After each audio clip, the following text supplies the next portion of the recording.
A história do chamado de Jeremias começa nas terras de Anatote, uma pequena vila nas colinas de Benjamim, não muito distante de Jerusalém. O jovem Jeremias cresceu entre campos e vinhedos, filho de um sacerdote, habituado às orações ao nascer do sol e aos perfumes do incenso no templo. Era um tempo conturbado. Judá oscilava entre a confiança em alianças políticas e o esquecimento do Deus que os havia libertado. Foi nesse ambiente que Deus escolheu um jovem tímido para ser voz de advertência e esperança para uma nação inteira. Certa madrugada, enquanto o vento trazia os murmúrios da cidade distante, Jeremias se prostrou sob a copa de uma oliveira e orou: Senhor, por que sinto este peso no coração? Vejo injustiça e idolatria por todos os lados, mas quem sou eu para falar? As palavras mal haviam deixado seus lábios quando uma presença silenciosa, porém poderosa, o envolveu. A voz do Senhor ressoou, suave e firme: Antes que te formasse no ventre, eu te conheci, antes que nasceste, te consagrei e te constituí profeta às nações. Jeremias ficou imóvel, o coração batendo acelerado.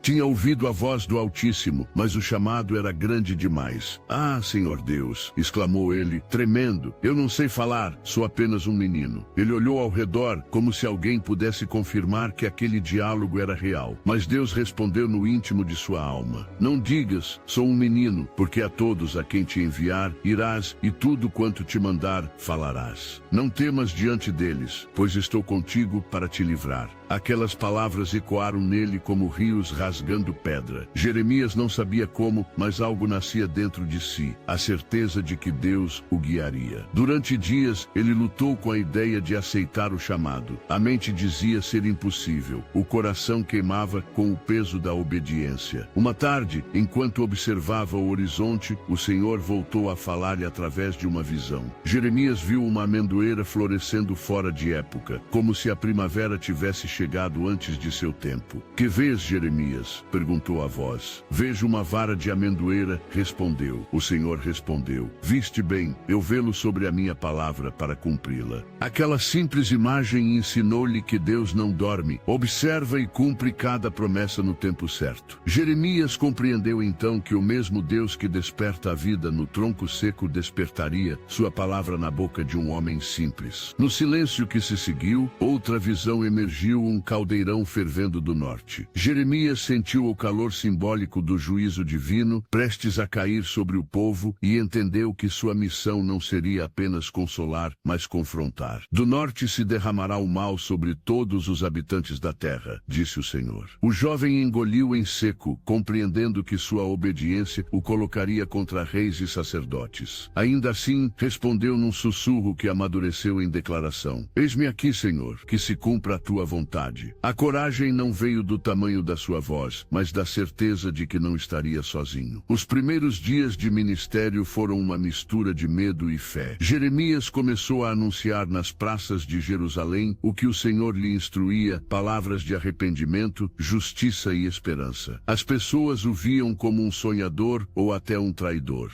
Por que falas assim? O Senhor não destruirá seu próprio templo, gritavam alguns sacerdotes. Jeremias respondia com voz firme, segurando o rolo de pergaminho: O Senhor não habita em templos quando seu povo abandona a verdade. Voltai a ele enquanto há tempo. Cada palavra sua era uma semente. Algumas caíam em solo duro, outras germinavam em corações quebrantados. Certa manhã, um velho conhecido o abordou nas escadarias do templo. Jeremias, meu amigo, você vai se perder com tanta ousadia.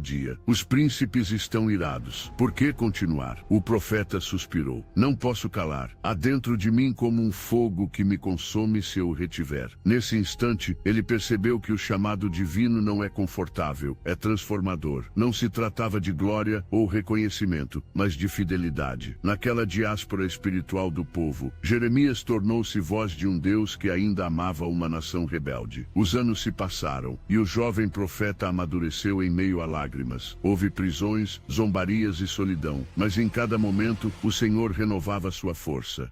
Em outra noite de oração, Deus falou-lhe novamente: cinge os teus lombos, levanta-te e fala tudo quanto eu te ordenar, não te apavores diante deles. Jeremias levantou-se da poeira com os joelhos trêmulos, mas com o coração firme. Ele sabia que o medo é vencido não pela ausência de perigos, mas pela presença de Deus. E enquanto o sol nascia sobre Jerusalém dourando os telhados, ele caminhava entre o povo, não para ser ouvido, mas para obedecer. Jeremias aprendeu que o profeta não é aquele que controla o rumo da história, mas quem se coloca disponível para que Deus a conduza. Em dias de rebelião, suas palavras foram trovejantes, em tempos de arrependimento, suaves como bálsamo. Ele anunciou o juízo, chorou pela destruição que viria, mas também revelou o coração misericordioso do Senhor. Com amor eterno te amei, por isso te atraí com bondade. Enquanto o mundo se incendiava em torno dele, Jeremias guardava no coração a certeza de que Deus não abandona o que criou. Hoje, séculos depois, a voz desse jovem ecoa como um convite de coragem. Cada pessoa chamada para servir, seja em grandes palácios ou pequenas vilas, recorda-se de que Deus não busca os mais fortes, e sim os mais dispostos. Jeremias nos lembra que a fé não é ausência de temor, mas decisão de caminhar apesar dele. Quando o medo tenta calar o que sabemos ser verdadeiro, Deus ainda repete: não temas diante deles, porque estou contigo. Assim como o profeta de Anatote, somos chamados a florescer fora de época, a confiar quando tudo parece escuro, e a ser testemunhas vivas de que o Senhor ainda vela sobre sua palavra para cumpri-la.